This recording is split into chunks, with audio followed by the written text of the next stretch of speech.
খিলক্ষেতের hotel লা মেরিডিয়ানের ঠিক সামনে এখান দিয়ে মানুষ পার হচ্ছেন, প্রতি মুহূর্তে হাজার হাজার মানুষ পার হচ্ছেন, তবে এখানে রেলওয়ে কর্তৃপক্ষের কোনো ব্যবস্থাপনাই নেই। একজন ব্যক্তি বসে রয়েছেন, তিনি একজন ভিক্ষুক, তিনি একটি বাঁশ দিয়ে মানুষের এই চলাচল রোধ করার চেষ্টা করেন যখন ট্রেন আসে। একটি বেঁধে রাখা বাঁশ আর তার পাশে একজন বয়স্ক ব্যক্তি বসে আছেন। যখন ট্রেন আসে তখন তিনি বাঁশ দিয়ে রাস্তা পারাপার বন্ধ রাখেন। বসে থাকা ব্যক্তি জানান, ভিক্ষাবৃত্তি করে জীবিকার টাকা জোগাড় করেন তিনি। এখানে বসে ট্রেন যাওয়া আসার সময় পারাপারের রাস্তা বন্ধ রাখেন। তারপরও এখানে প্রায় ঘটছে দুর্ঘটনা। আমরা বিকারি মানুষ, ভিক্ষা করি খাই। এইখানে কয়েকটা অ্যাক্সিডেন্ট হওয়ার পরে এই জায়গাটার মধ্যে তখন এই এলাকার লোকেরা, এই বাজারের লোকেরা এই বাসটা লাগাইয়ে দিয়ে আরেকজনের বই বের দিচ্ছে। খিলক্ষেতের এই ক্রসিং দিয়ে নারী, শিশু, বয়স্করা ঝুঁকি নিয়েই পার হচ্ছেন। এলাকাবাসী চান সমাধান। এখানে একটা লোক থাকা উচিত। নাই বলতেই তো নিজেরা সতর্কভাবে চলি, আর যদি থাকতো তাই তো আরো ভালো হতো। এখানে প্রায় অ্যাক্সিডেন্ট হয়, তো দুই দিক থেকে ট্রেনে আসা যাওয়া করে। তো আমাদের এখানে যে কয়েকদিন আগে মারা গেছে, আপনাদের সহযোগিতা যদি সরকার চায় তাহলে হতে পারে। নোভা এলইডি টিভি, ঝকঝকে ছবি, নিখুঁত শব্দ, 5 বছরের ওয়ারেন্টি। নোভা মানে সঠিক মান, নিশ্চিত সেবা। রাজধানীর গোপীবাগের লেভেল ক্রসিংয়ে গিয়ে দেখা যায় রেল লাইনের উপরে কিছু মানুষ চা খেতে খেতে গল্প করছেন। গাড়ি যখন যায় তখন তো সবাই বসে থাকে না, তখন তো সবাই খাড়া হয়ে থাকে। বসাটাও ঠিক নয়, তারপরে লোকজন বসে, ভয় তো নাগি। রেল লাইনে বসে মোবাইলে কথা বলছেন অনেকে। ক্রসিংয়ের সিগন্যাল দিলেও থামছে না মানুষ। এটা বসা উচিত না, কেননা ট্রেন যে কোনো লাইনে আসতে পারে, আর ঝুঁকির একটা কারণ থেকেই যায়। আমরা সচেতন, আমরা যখন রেলে চেপা যাই। রাজধানীর মগবাজারের লেভেল ক্রসিংও হয়ে পড়েছে ঝুঁকিপূর্ণ। 2024 সালের 1 ডিসেম্বর লেভেল ক্রসিংয়ে আটকে যাওয়া একটি বাস ট্রেনের ধাক্কায় দুমড়ে মুচড়ে যায়।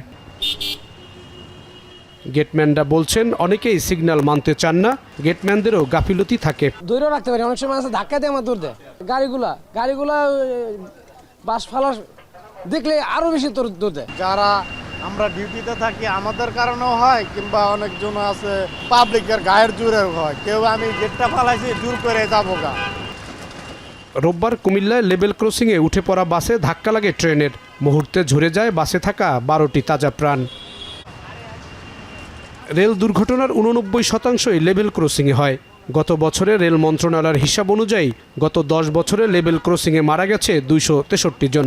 রোড সেফটি ফাউন্ডেশন হিসাবের মতে 2019 সাল থেকে 2024 সাল পর্যন্ত রেল দুর্ঘটনায় 1269 জন মারা গেছেন। রেলওয়ে পুলিশের তথ্য মতে গত 10 বছরে রেল দুর্ঘটনায় মারা গেছে 9237 জন। প্রতিদিন গড়ে 3 জন রেল দুর্ঘটনায় মারা যান। রেল দুর্ঘটনা বন্ধে সমন্বিত উদ্যোগ নেওয়ার উপর জোর দিয়েছেন বুয়েটের শিক্ষক ও দুর্ঘটনা বিশেষজ্ঞ সাইফুন নেওয়াজ। রেলের যে ডিটেলমেন্টটা হলো এবং হচ্ছে যে আজকে যে আমার লেভেল ক্রসিং দুর্ঘটনাগুলো হলো, ঈদের যে রক্ষণাবেক্ষণের একটা মনিটরিং সিস্টেম থাকে, এই সময় কিন্তু এই ধরনের ঘটনাগুলো ঘটার কথা না। পরিত্রাণের জন্য সাস্টেনেবল কোনো সলিউশন আমরা যাচ্ছি না। আমরা এখনো পর্যন্ত ম্যানুয়াল মেথডে আসলে এটাকে সলভ করতে চাচ্ছি। লেভেল ক্রসিংয়ে অবশ্যই প্রযুক্তির সহায়তা নিতে হবে।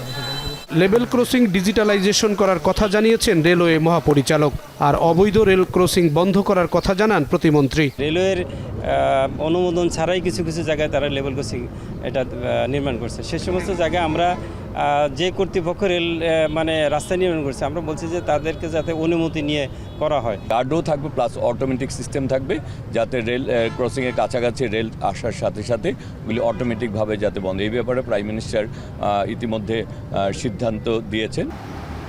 সারা দেশে রেলপথে ক্রসিং আছে 2856টি, এর মধ্যে 1361টির অনুমোদন নেই।